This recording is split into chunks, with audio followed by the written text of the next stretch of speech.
Interesting pattern showing up here. Bitcoin's getting chopped up below $80,000, and the data is painting a pretty clear picture of what's happening. We're seeing weak spot demand, rising bond yields, and geopolitical jitters all weighing heavy on price action right now. Let's talk levels, because that's where the real story is.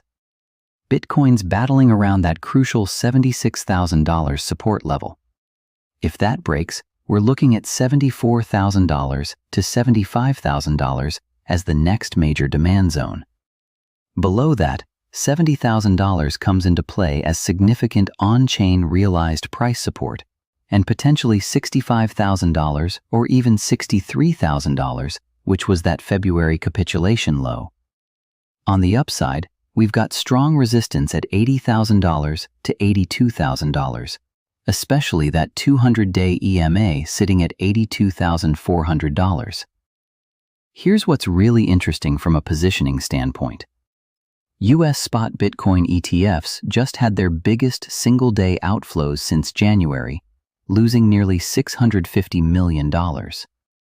That shows institutional conviction is weakening right now.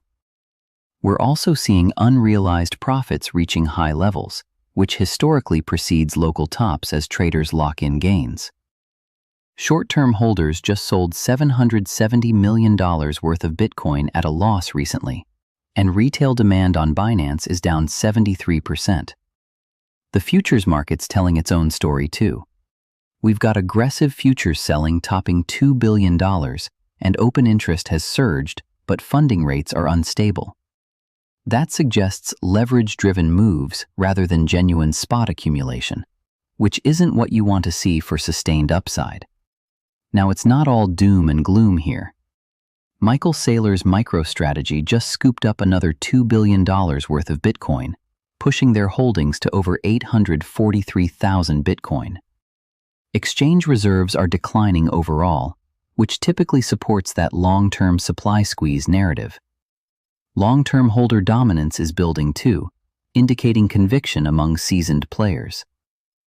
From a macro perspective, rising U.S. bond yields and oil prices are really hitting risk assets hard. Geopolitical tensions around the U.S.-Iran situation are adding to that cautious market mood, making investors pull back from riskier plays like crypto.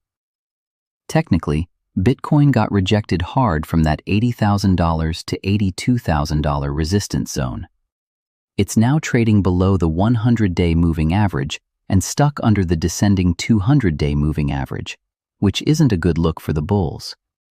For trade ideas, if Bitcoin can clearly reclaim $80,000 with conviction and volume, we're looking at entries around $80,500, targeting $82,400. But a decisive break below $76,000 support could trigger shorts around $75,800, with targets at $70,000 and possibly $65,000. The key things to watch are spot demand recovery, defense of that critical $74,000 to $75,000 support zone, and the macro environment, especially those bond yields. That's what the data is telling us.